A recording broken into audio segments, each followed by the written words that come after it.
Hello, good evening, and welcome to another edition of the Women's Magazine, a program that looks at issues that are affecting women, their achievements and contributions towards national development.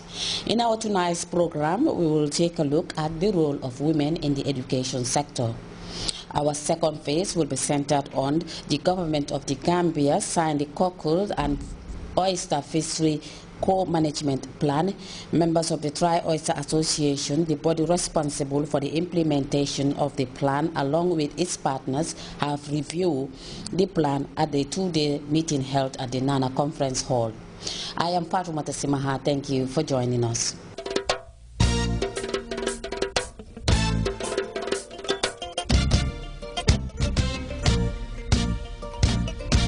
We now look at a profile of an educationist who owns a school and is contributing immensely in the education sector. Our Rohibite tells us more on that in this interview.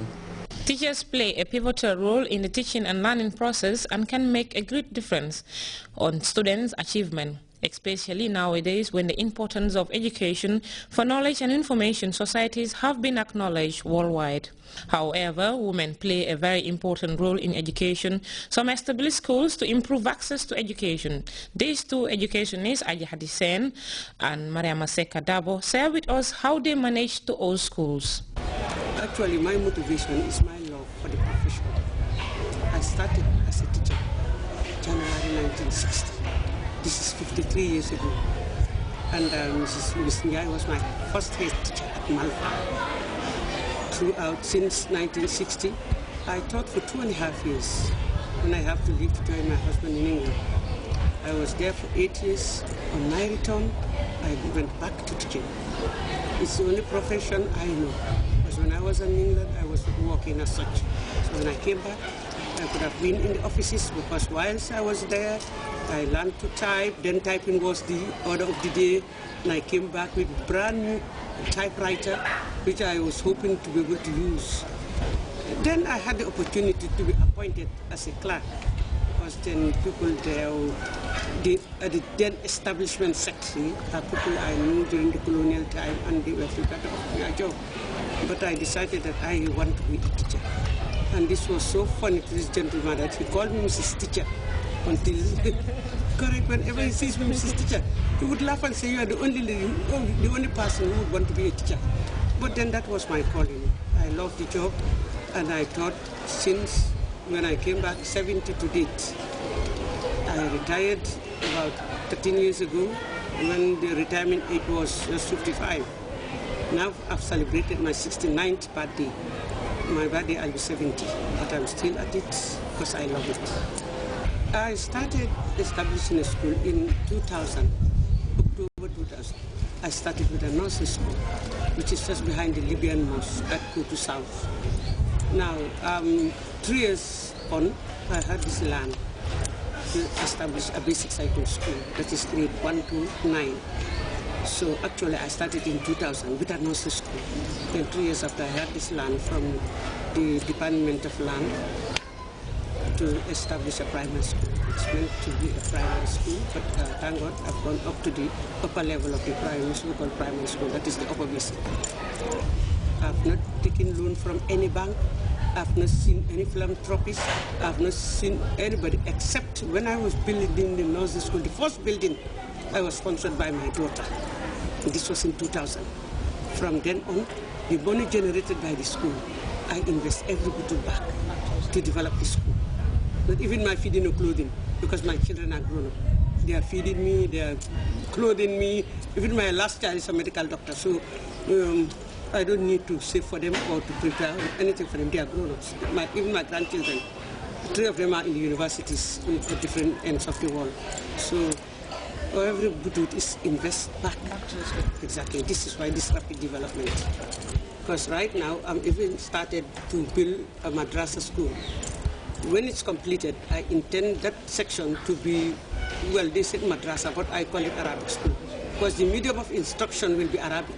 English will be taught there as a subject, but they will be handled mathematics, science, social studies, just like in the English sector here.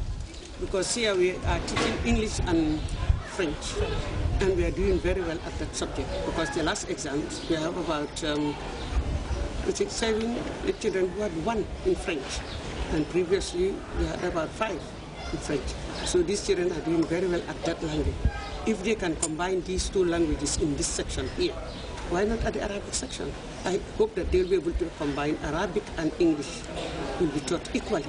And I intend that graduates from grade 6 at this section and at the section in the Arabic language will all converge at the upper basic, and they'll fight for positions in the high schools of their choice, because I haven't got a high school at the moment.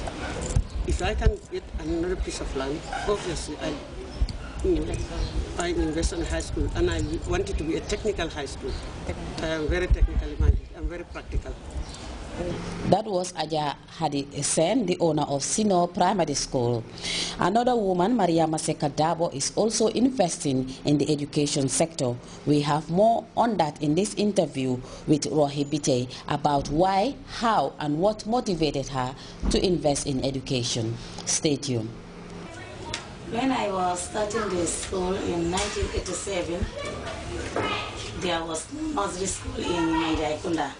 So I decided that maybe if I try to start one, it will help parents not to travel far away to take their children to school.